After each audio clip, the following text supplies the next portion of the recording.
कथा मंडप में उपस्थित भक्तगण तथा ध्वनि विस्तारक यंत्र के माध्यम से दूर दराज तक इस कथा रस का पान करने वाले सभी कथा प्रेमी भक्तगणों को व्यासपीठ से मेरा जय श्री कृष्ण, जय श्री राम। आइए भावपूर्वक भगवान की मधुर मंजुल लीलाओं का गान करते हुए, उन्हें श्रद्धापूर्वक श्रवण करते हुए उन लीला कथाओं में जीवन साफल्य का जो सूत्र है उसको हृदयंगम करने की चेष्टा करें और अपना जीवन धन्य करें। आइए हम गंगा जी के पावन तट पर चलते हैं, जहां पर श्री सुखदेव जी महाराज राजा परीक्षित को श्रीमद् भागवत की कथा श्रवण करा रहे हैं।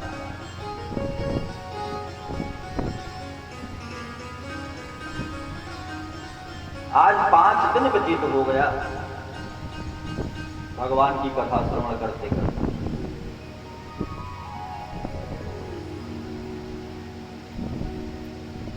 और हम लोग हैं कि थोड़ी देर के लिए जाते हैं सत्संग में, जबकि भागवत का जो विधान है सूर्योदय से कथा प्रारंभ हो, सूर्यास्त तक कथा चले,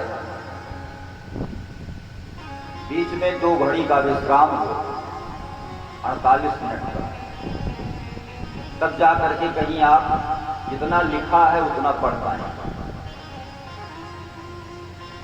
कीर्तन, भजन, मंगलाचरण और तमाम बातें उसमें नहीं, जितना लिखा है उतना पढ़ पाए। तो सोचिए हम तो 3 घंटे 3.5 घंटे बैठे,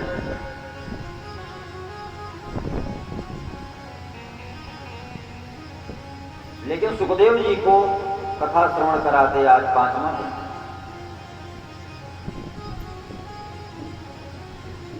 परीक्षित जी ने पूछा कि गुरुदेव, भगवान की कथा से बड़ा आनंद आ रहा,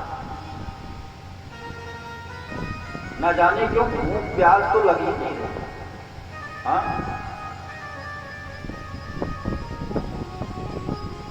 ऐसा आनंद, ऐसा रस इसमें मिल रहा है।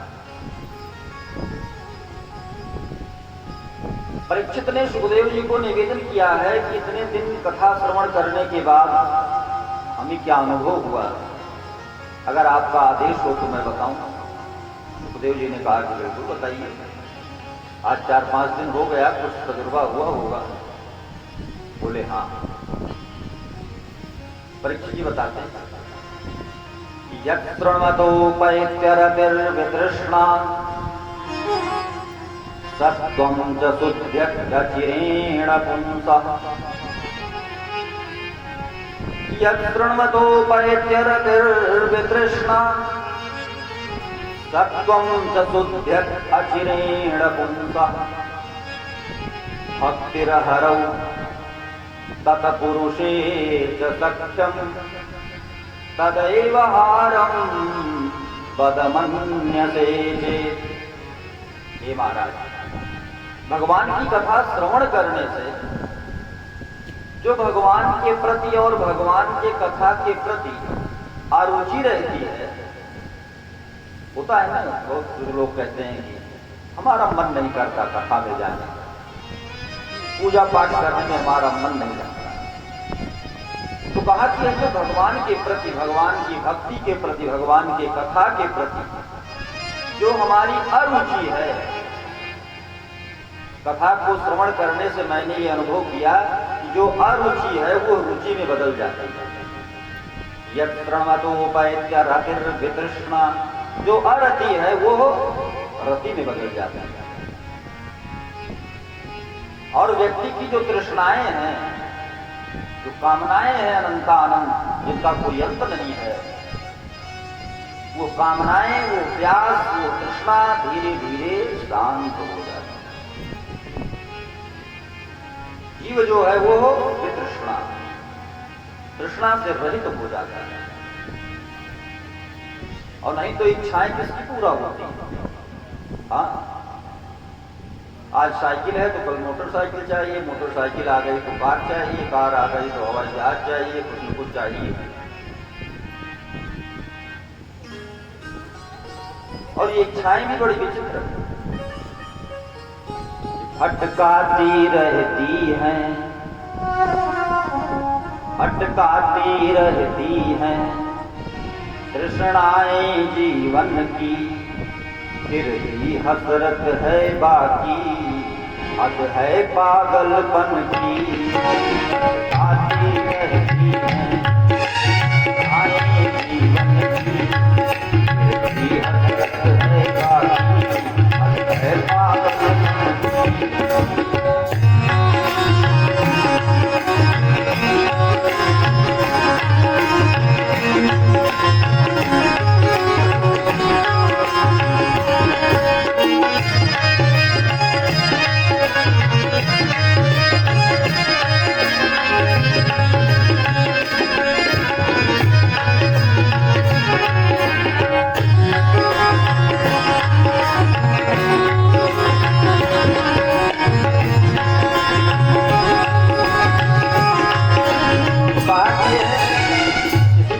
पूर्ण नहीं होती,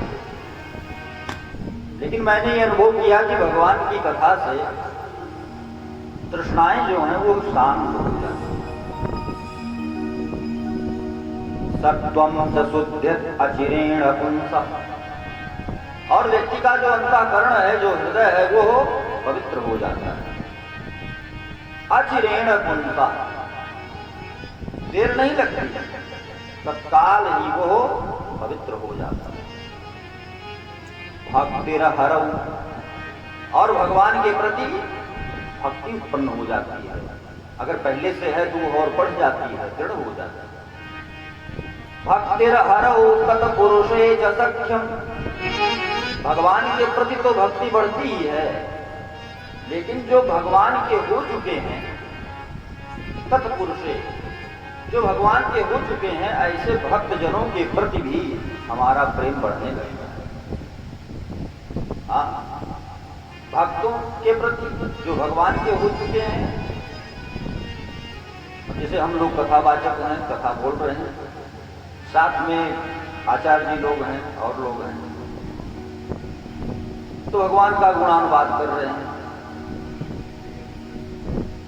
तो थोड़ी देर के लिए मान लो कि हम भी भगवान के हो चुके हैं, तो हमसे भी आप लोगों का जो प्रेम है वो जुड़ जाता है। हाँ, बहुत जगह ऐसा होता है ना कि एक हफ्ते कथा में जाते हैं हम लोग, तो आखिरी दिन लोग बहुत दुखी हो जाते हैं। तो ऐसा क्यों होता है? ये भगवान की कथा के चलते होता है। वही कहते हैं कि भक्तिरहरौ, भगवान के प्रति तो भक्ति बढ़ती ही है, जो भगवान के हो चुके हैं ऐसे भक्तजनों के प्रति हमारा प्रेम भी बढ़ने लगता है। इसलिए हे महाराज, आप ये भगवान की रसमयी कथा, आनंदमयी कथा हमको श्रवण कराते हैं।